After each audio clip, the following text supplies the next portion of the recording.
Shalom, puji Tuhan. Apa kabar Bapak Ibu Saudara yang terkasih di dalam Tuhan? Saya percaya bahwa Bapak Ibu Saudara selalu ada di dalam kebaikan dan rahmat-Nya Tuhan. Nah, hari ini kembali saya ingin mengajak kepada Bapak Ibu Saudara untuk kita mengambil Alkitab kita dengan semangat dan antusias untuk kita mendengarkan firman Tuhan. Saya akan mengajak Bapak Ibu Saudara untuk mengambil di dalam Alkitab Saudara dan membukanya di dalam Matius pasal 22 ayat 39. Demikian firman Tuhan katakan, "Dan hukum yang kedua yang sama dengan itu ialah, kasihilah sesamamu manusia seperti dirimu sendiri." Saya ulangi, dan hukum yang kedua yang sama dengan itu ialah, kasihilah sesamamu manusia seperti dirimu sendiri. Ini merupakan hukum yang kedua. Kalau hukum yang kedua berarti ada hukum yang pertama. Saya bahas hukum yang kedua. Dalam hal ini Yesus mengajarkan kepada kita semua untuk kita mengasihi sesama manusia. Namun dasar untuk kita mengasihi sesama manusia, kita juga harus belajar untuk mengasihi diri kita sendiri. Ada orang berkata begini, apakah boleh mengasihi diri sendiri? Sedangkan Yesus ajarkan untuk kita harus mengasihi sesama. Nah, dasar dari kita mengasihi sesama, kita harus belajar lebih dahulu mengasihi diri kita sendiri.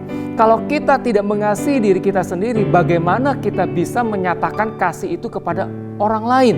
Nah, karena itu Bapak Ibu Saudara, mengasihi diri sendiri itu harus. Tetapi yang tidak boleh adalah mengasihani diri sendiri. Ada bedanya mengasihani dengan mengasihi. Agak mirip kalimatnya, tapi maknanya jauh berbeda. Nah, Bapak Ibu Saudara, ciri orang yang mengasihani diri sendiri adalah, yang pertama, biasanya orang itu seringkali membanding-bandingkan dirinya dengan orang lain. Yang kedua, orang yang mengasihani diri itu cirinya adalah membenci kelemahannya dan kekurangannya. Yang ketiga, mau menjadi pusat perhatian orang.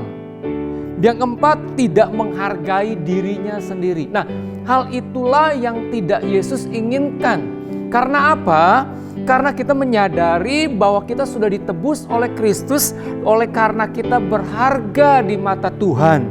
Bapak Ibu Saudara, yang Yesus ajarkan bukan mengasihani diri, tapi mengasihi.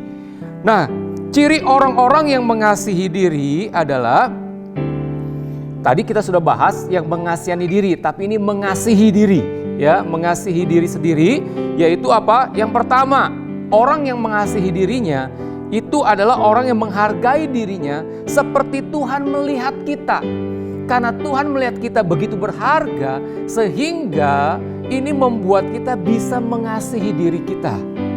Yang kedua adalah menerima diri apa adanya. Orang yang mengasihi diri, dia berani menerima dirinya apa adanya, menerima kelemahannya, menerima kekurangannya. Tetapi, ada tetapinya nih, tetapi tidak membiarkan dirinya seadanya. Artinya dia bisa menerima kekurangannya, bisa menerima kelemahannya, tapi dia tidak membiarkan untuk tinggal di area itu. Tapi dia tidak membiarkan diri seadanya, dia akan terus bertumbuh. Karena dia menyadari bahwa dia mengasihi dirinya, dia terus harus belajar untuk membuat dirinya terus maju. Nah, yang ketiga adalah orang yang mengasihi diri adalah menjaga hidupnya untuk tidak sembarangan. Saya kasih contoh begini, kalau Bapak Ibu Saudara mengasihi dirimu sendiri, engkau akan menjaga hidupmu untuk tidak sembarangan. Contohnya pola hidup, pola makan, ya. Kalau engkau mengasihi dirimu, engkau tidak akan membiarkan engkau makan yang sembarangan dan sebagainya, sehingga itu membuat penyakit jadi numpuk. Nah, Bapak Ibu Saudara, orang-orang yang tidak mengasihi dirinya sendiri tidak akan bisa mengasihi orang lain, juga tidak akan bisa mengasihi Tuhan. Jadi dasarnya itu kita harus mulai dari mengasihi diri kita, ya.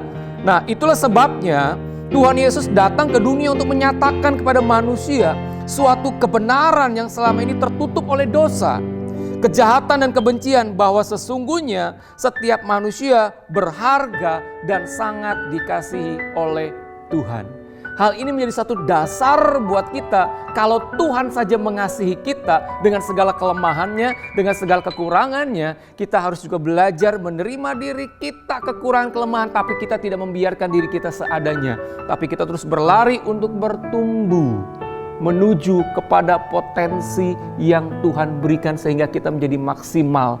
Dengan hal itu ketika kita mengasihi diri kita sedang belajar untuk mengasihi sesama manusia. Caranya bagaimana? Mulai berdamai dengan diri saudara sendiri. Minta Tuhan pulihkan, memperlihatkan kepada Bapak Ibu Saudara siapa Bapak Ibu Saudara yang sesungguhnya di mata Tuhan. Kalau engkau menyadari untuk hal ini, engkau otomatis akan belajar untuk mengasihi diri, menghargai dan menghormati diri. Ketika itu sudah ada dalam hidupmu, terjadi dalam kehidupanmu, engkau mulai melakukannya, maka engkau bisa belajar mengasihi, menghormati orang lain. Mari Bapak Ibu Saudara, sebelum kita belajar mengasihi orang lain, belajar untuk mengasihi diri kita sendiri. Berdamai dengan diri kita sendiri, menerima segala kekurangan dan kelemahan kita, tapi kita tidak membiarkan kita seadanya. Tuhan memberkati. Mari kita berdoa Bapak Ibu Saudara. Bapa di surga, terima kasih buat hari ini yang sangat luar biasa, di mana kami melihat ada anugerah Tuhan yang begitu besar dalam kehidupan kami. Kami belajar dari hukum yang kedua untuk mengasihi sesama seperti kami mengasihi diri kami. Sebelum kami mengasihi orang lain, kami belajar untuk mengasihi diri kami dengan cara menerima diri kami apa adanya, tapi tidak membiarkan diri kami seadanya. Karena itu kami minta Roh Kudus terus berperan dalam kehidupan kami, menuntun kami untuk kami bisa melihat diri kami seperti Engkau melihat, sehingga kami menghargai dalam kehidupan ini. Terima kasih Tuhan, kami berdoa dan mengucap syukur hanya di dalam nama Tuhan Yesus. Haleluya, amin. Mulailah belajar hari ini untuk melihat sesuatu yang sangat luar biasa dalam dirimu. Tuhan memberkati.